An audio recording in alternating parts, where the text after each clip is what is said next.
Welcome to the High Dev Perspective Podcast. This is episode 10. My name is Debonair, and thank you so much for joining me today. Before we get into today's topic, don't forget to subscribe, like this video, and hit that bell to stay notified on my latest content. Now let's jump into today's topic. In today's topic, I will be talking to you about the importance of radical forgiveness and how this process will help you expand your consciousness and bring you one step closer to your ultimate true self. Radical forgiveness is a deep, transformative process where you shift your perception of the situation and recognize that everything happens for a reason, even if it's difficult to understand in that moment. Radical forgiveness isn't about letting go. It's about setting yourself free. It is a crucial part of the spiritual growth. However, it's allowing you to free yourself from burden and limitations of negative energy and open up to greater peace and love. I can share with you my experience being self-aware with radical forgiveness would have to be the loss of my mother.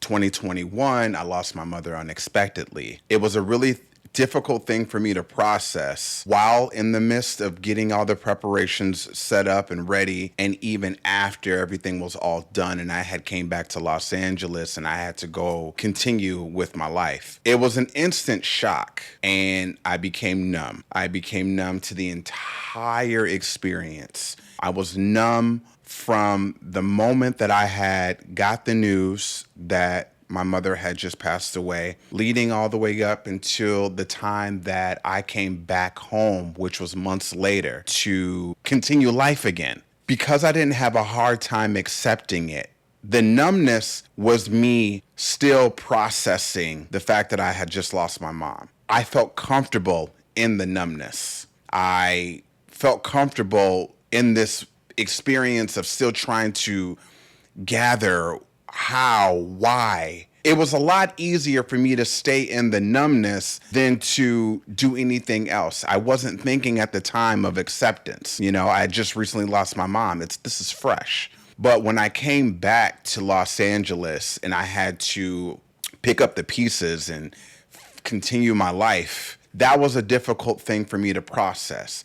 And so because I didn't know how to do that, I chose to stay in the numbness of it all. The numbness became more of a spiral, and the spiral became more of me coping with my mother's passing in a more negative way. I was hanging out with the wrong kind of people. I started to experiment with drugs. It was just this whole spiral. I was afraid that if I were to seek help, they were going to allow me to erase the image of my mother. And I didn't want that. And so I just didn't know what to do. I didn't know where to go. Mind you, prior to my mother's passing, I was already on this healing journey, and I was, taking the steps and doing necessary mindful techniques to better myself and my personal development. But then in that moment that I had got the news that my mother had passed away, all of that just kind of went out the window. And I had to put that on hold and go ahead and get everything set up back home to lay my mom to rest. In the midst of me experimenting with drugs, I had received this faint voice in my head. And basically the faint voice said that, Debonair, you're better than this. And it was my mother telling me in that moment that you're better than this. Like, this isn't what you're supposed to be doing. It was in that moment that everything kind of just clicked and I came back into reality, and I was just like, I really do need help. I really, really genuinely need help. So I did some research and I ended up finding a therapist that I thought would work well with me. And we ended up creating a relationship for about a year and a half. And it was really interesting. This experience with my therapist didn't allow me to forget my mom. It allowed me to transition my mindset on how I thought of her. And as I'm thinking about her in the present form, because it was just, I can still remember the night that she passed, or the night before she passed, I was just on the phone with her. So for me, it was all of these things of her physically here, her physically on this planet, her physically present in my life. And what I love about therapy was it allowed me to switch the roles a little bit and transition her life into, she's still here. However, she's not physically here, but she's spiritually here. And she is with you in these moments, whether you know it or not. And now I'm in a space of accepting it that way. It's been really rewarding because I've not only do I believe it purely in my heart, I've actually experienced and seen signs and synchronicities of her letting her know that she's still with me in this moment. It genuinely allowed for me to change the perspective of death and how there really is still life even after death. Unresolved anger, resentment, unforgiveness can be an entry point into spiritual warfare. These negative energies and thoughts that we're having in an experience where we do need to embrace radical forgiveness can weaken the spiritual defense. In a way, it's like opening up a door, and instead of allowing it to be a positive outcome within a negative situation, it's as if you're letting the door just stay open, and all the negativity and frustration and anger, it's just continuously coming in, and it's weighing you down. It becomes unhealthy. It becomes a spiral. In my case, with my experience losing my mother, because I wasn't in a space of accepting it, I chose to deal with the dark of it and these memories and holding on to what we once had and not looking at it like, well, being thankful and grateful for the experience that I did have with her and how she's made me into the person that I am today and how I've persevered, and I'm in a space right now to share this story. A negative situation, that's how spiritual warfare comes in. I talk about this in my last episode, and if you haven't seen that, I'll put that in the link down below. Essentially, with spiritual warfare, it's just this allowance for dark and intrusive and negative thoughts to come in. And what typically happens is if you allow them to succumb and take over you, your mindset and your mental are being affected. And they're being affected in ways where you're allowing yourself to, you're not taking your power back. And that's what I was doing. I felt as though I was just giving my power away because I was in a weak state. I'm not thinking about coming back home and going back to work. These aren't things that are on my mind. When you lose someone, especially your mother, it is one of the most, no one will ever know. You'll never know until you experience it. For somebody who has experienced it, I came back home and I felt lost. I felt hopeless. She was my biggest supporter. And I felt like in that moment that I had just lost that. Not only did I lose my mom, I lost my best friend, I lost my supporter, I lost everything in that moment. And so coming back to Los Angeles, I don't want to do anything. I didn't want to do anything. And I had to put on this facade, and it was really hard to do that, and pretend that everything was great. In actuality, nothing was great. I wasn't healing. I wasn't healthy. I didn't know how to talk about it. I didn't know how to process it. I didn't know where to go. What I did was, like I said, I allowed myself to cope with it. And the way that I coped with it was very unhealthy. Like I said, I got into drugs and I started hanging out with the wrong kind of people. I just needed the greatest escape. I needed an escape. And in my mind, I was trying to find an escape every single day until I got to that point where I was just like, okay. When I heard my mom's voice that told me that I was better than this, I knew in that moment, that's when I need to get help. I've also experienced that the way that I was even presenting myself to the world after the passing of my mother was completely different. I was presenting myself in an unhealed state. I was covering up the fact that I was broken. And I was pretending that things were just okay and that I can just continue to move on with life after this experience that I just had. And that is probably one of the most unhealthy ways of coping with this kind of experience, especially grief. Although they weren't mental attacks within my mind, they became more of physical attacks within my reality because I was allowing myself to do things that I should not be doing, i.e. drugs. I was very much so in a vulnerable state. And within this vulnerability, I didn't know what to do because I was in a space of not trying to figure it out and instead choosing to escape. That's when I allowed a lot of the warfare, spiritually, mentally, and physically, and within my reality, to open in and allow itself to come into my reality. And that's where things started to shift, and I started to notice a pattern that wasn't normal prior to my mother's passing. That's when I knew that I had to grab a grip on this experience and really call my power back, because I was allowing negative experiences to just fully come in, I should say. I knew that that's when I wasn't living a healthy life and that I needed to reclaim my power and my strength.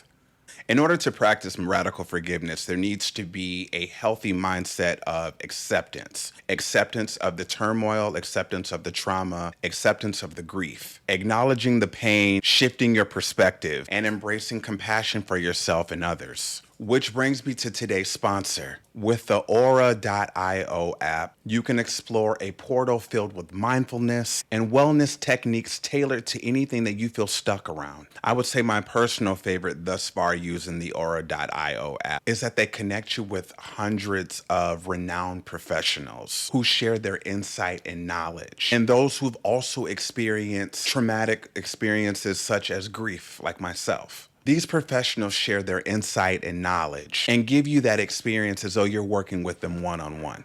Use my affiliate code to receive an unlimited access for 7 days. After the trial, you're able to receive 25% off your subscription. I'll also go ahead and put that link down below. There is this emotional freedom that comes with radical forgiveness. In ways, it kind of lightens and opens up your spirit, and opens up space for more positive energy to flow within your life. After I took the necessary tools and techniques that I had learned through my therapist, it got me to a space of, again, acceptance. More acceptance that, again, she's no longer here physically, but she is still here with me in the spiritual world as well as in my heart. And that I can hold on to these happy memories and allow these happy memories of her to transcend within my reality today. That's just one of many tools and techniques that I learned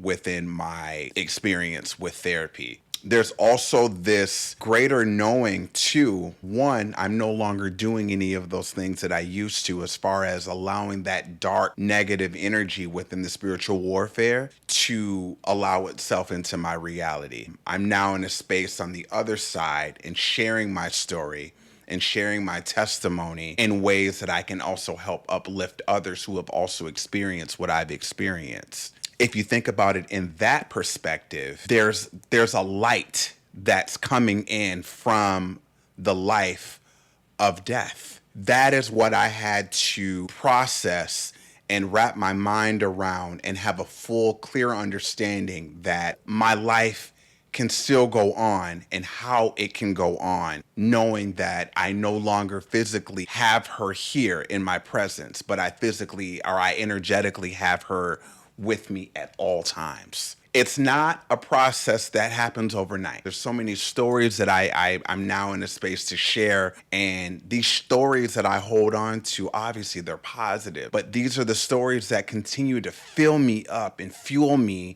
and remind me that the experience that I did have with my mother is everlasting, and it's still palpable even in this moment right now. I talked about how she was my fight, and she was the strength that kept me going. I can honestly say in this moment, she still is the strength. She is somebody who, even in her experience of her life, I am now still celebrating her life and sharing her story and sharing my story, and how losing her was such a difficult experience, probably one of the hardest experiences that I've ever had to experience within my 38 years of living.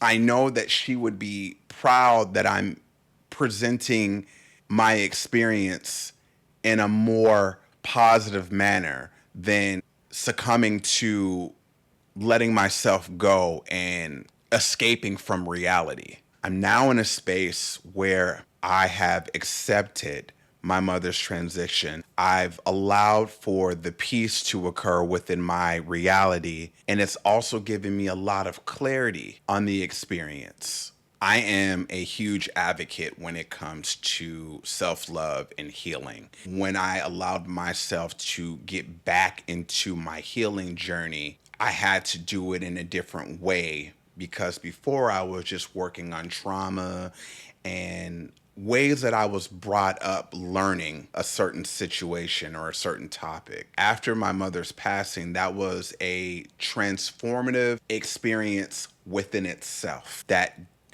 does not even include anything that I was already working on prior. That transformative experience allowed for me to see things from a different perspective. One being that I now have a greater understanding of life and death and how these things, well, one, we can't escape it. But my understanding now, I've had so much of an understanding of life that I didn't know how to process death. So now, with my mother transitioning over to the other side, I now have more of an understanding of grief and death based off of the experience that I have with my mother's transition. That has been eye opening for me because I now can see that, not only does she still live on in life, but she still lives on after death. Holding on to dark experiences and traumatic experiences such as grief will only, especially, and I'm only speaking from my experience, will keep you in a dark place, a place that you probably don't want to be. And I encourage anybody who has experienced this to really work on the necessary tools and techniques that work well for you, that you can allow yourself the acceptance of transitioning from life to death. Understand that I empathize that it's not an easy thing to deal with. And this is what my therapist taught me, is to hold on to specifically the good times, those happy moments. Now I'm in a space where now I can finally just really hold on to those. There wasn't really anything bad to say about my mother, I can tell you that much. But all of the good times that we've had together, how she's allowed me to always allow me to express myself and just kind of be me. These are the moments that I hold on to, and these are the moments that fuel me in this very moment to do what I'm doing and to keep going. That's going to wrap up today's topic on radical forgiveness. I encourage you to explore this in your own lives. And from somebody who has experienced this hands on, I can simply tell you that it is a powerful tool for personal and spiritual liberation. If you enjoyed today's topic, don't forget to like this video, subscribe, and hit that bell. And share this content with somebody who could benefit from it. Your support helps me reach more people like you. Lastly, let me know your thoughts on today's topic by commenting down below. And if there's a topic that you want me to discuss, feel free to share that too. Thank you so much for tuning in today. That's going to wrap everything up. Until next time, stay inspired, stay curious, stay creative, and happy healing. I'll see you next time. Peace.